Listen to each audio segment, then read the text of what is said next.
and too fast. Forward. Into the darkness.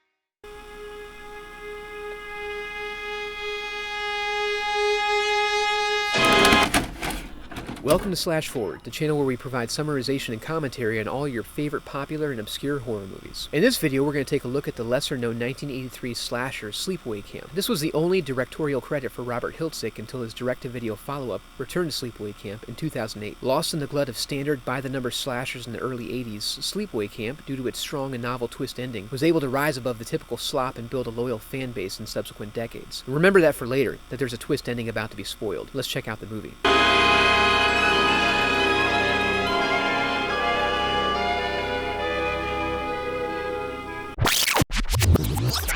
We open with a solid several minutes of hard foreshadowing as we pan across a now-closed Camp Arawak. The grounds are in disarray, and we're treated to whispers of campers' past fading in and out. It's an okay start, I guess, but an odd choice for a film that clocks in at 84 minutes, credits included. Anyway, the scene wraps up and we flash back to some kids enjoying a summer at the lake. While their dad is dicking around with the mini sailboat, they devise a mischievous plan, pushing him into the water and subsequently capsizing the boat. Meanwhile, this boating enthusiast, concerned with the possibility of losing his job over breaking the rules, reluctantly allows his unlicensed passenger to start driving the boat. Despite his initial reservations, he proceeds to fail to point his eyes forward, as the new captain takes him on a course that, even if it wasn't headed straight for a capsized boat, is in a direct path with the shore. You should have trusted your instincts. We get some terrific scream acting, some odd reaction shots, and a floating body in the water. Smash cut to the future, and we see that both kids made it out okay.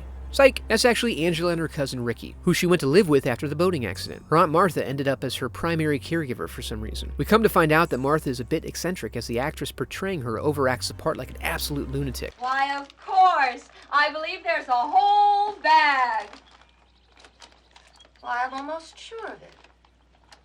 Angela. She confirms through the subsequent conversation that they're about to leave for camp, and that she has a surprise for them. Their physicals. Cool, I guess. She also lets it slip that, as a physician, she completed Angela's on her own. Thanks for expositing. Now, please go away. We finally get to camp and watch a confusing mix of children and adults moving in droves toward their assigned cabins. This gives us an opportunity to meet some of the camp staff, like Artie, the head chef, who promptly and unapologetically clues us into his most defining characteristic in the most disgusting way possible. Look at all that young, fresh chicken. Makes your mouth water, don't it?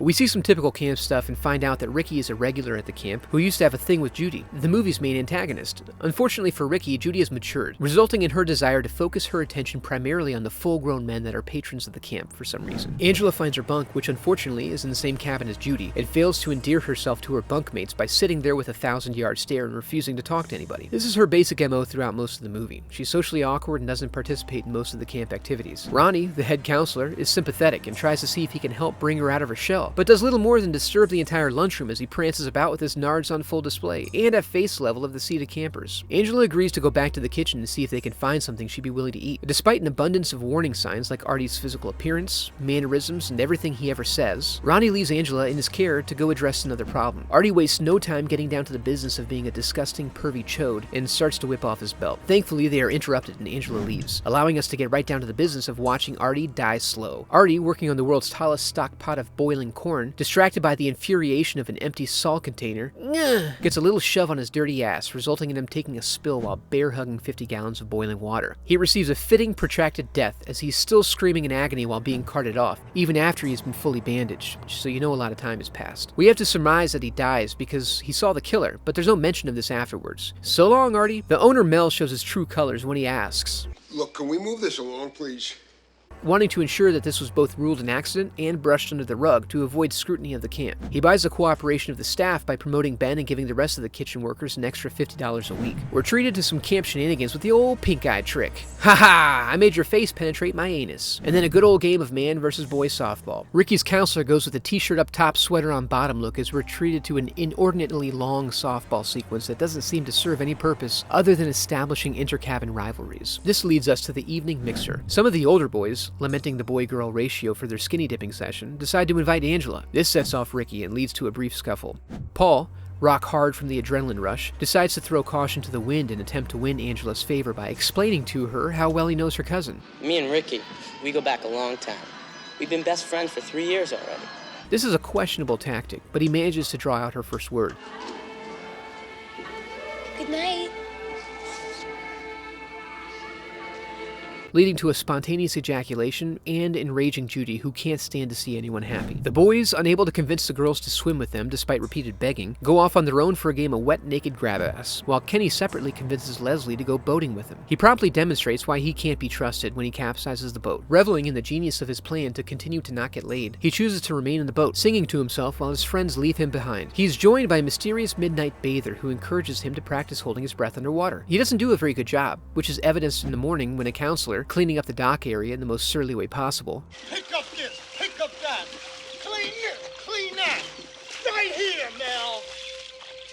I'd like to see Mel get his fat ass down here and pick up something.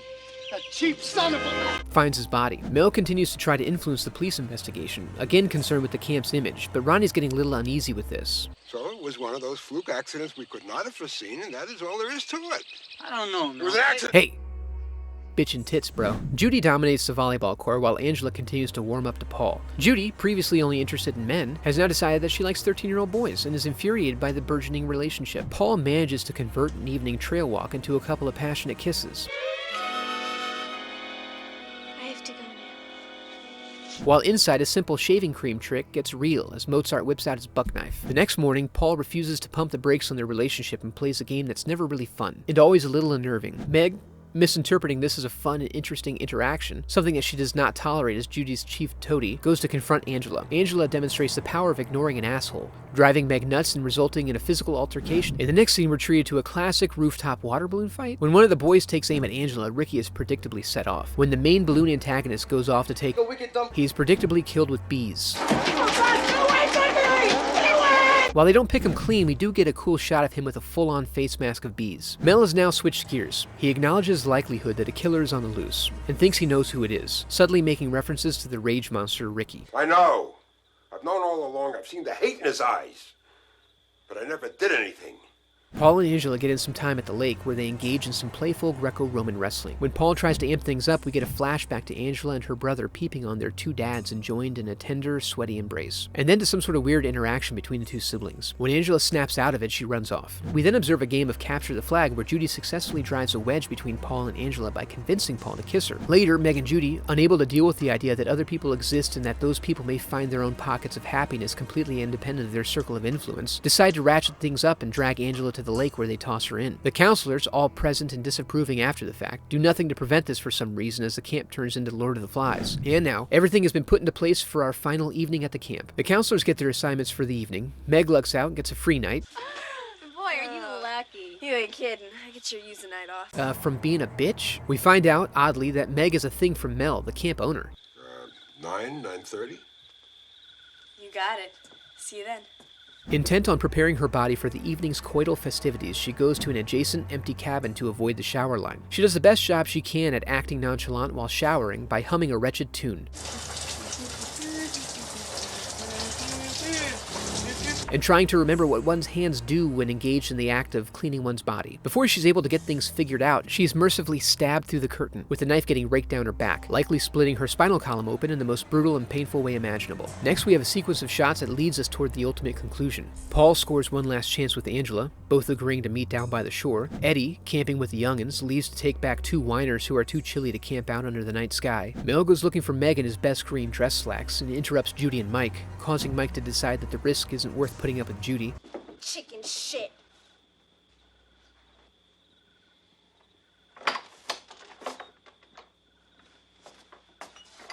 Meg's dead body decides to fall down and grab the shower curtain right as Mel gets there, gazing upon his beloved, looks away out of respect, and then takes a couple of peeks for later. He did it.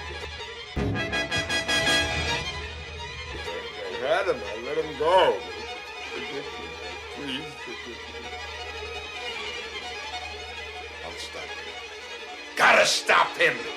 He decides that Ricky must be the culprit and that the best remedy to the situation is some vigilante justice. Judy gets a visitor who promptly cold cocks her and then sticks a hot curling iron up there. We know because Judy raises her hands in a way that universally represents genital pain for women, or so I'm told. Eddie gets back to the campground to find the remains of the kids he left behind, hatcheted to pieces. Mel catches up with Ricky and gives him a good slapping and pounding, then runs off and realizes he's pummeled the wrong child as he gets an arrow through the throat from the real killer. The adults now meet up and then disperse to go find the killer. We discover Ricky still alive, and then find Angela and Paul naked on the beach. We get a quick flashback to reveal that Angela's crazy aunt, already having a son, raises Angela as a girl, even though she, the sole survivor of the boating accident, was actually a boy. Yes, I've always dreamed of a little girl just like you. I mean, we already have a boy, so another one simply would not do. Oh, no, absolutely not. A little girl would be so much nicer, don't you think so, Angela?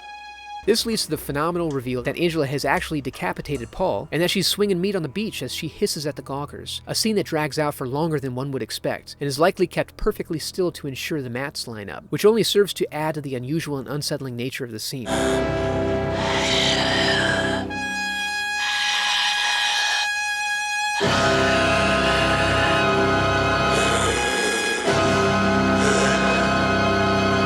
And that's Sleepaway Camp, a movie that could have been ignored as a run-of-the-mill slasher, but for its willingness to interject what were, at the time, more taboo subjects that provided more substantial content than the typical fare of slasher motivations. The social awkwardness, abusive upbringing, and sexual confusion also give much more solid footing for explaining why Angela eventually parted from reality in such a significant way. Other movies from the time tended to try to justify mass killings as a result of the killer being mildly bullied, or being insulted publicly in class, or something equally thin. As a result, they risk being completely forgettable, which is certainly not the case for Sleepaway Camp. As an interesting side note, I attended a convention once where Jonathan Tiersten, the actor who played Ricky, conducted a panel discussion. He said that he adamantly opposed the use of the cowboy hat in the dance sequence, but the director insisted he wear it. As you watch the movie, various costuming choices, including the infamous cop stash, seem somewhat questionable. It appears as though these were elements of the movie that Robert Hiltzik felt very strongly about for some reason. It's interesting to imagine that what appear to be slipshod choices from a cheap movie actually represent a fully realized idea held by the director regarding how kids at the time dressed and interacted with each other. And that's Sleepaway Camp. I hope you enjoyed the video. Thank you for watching.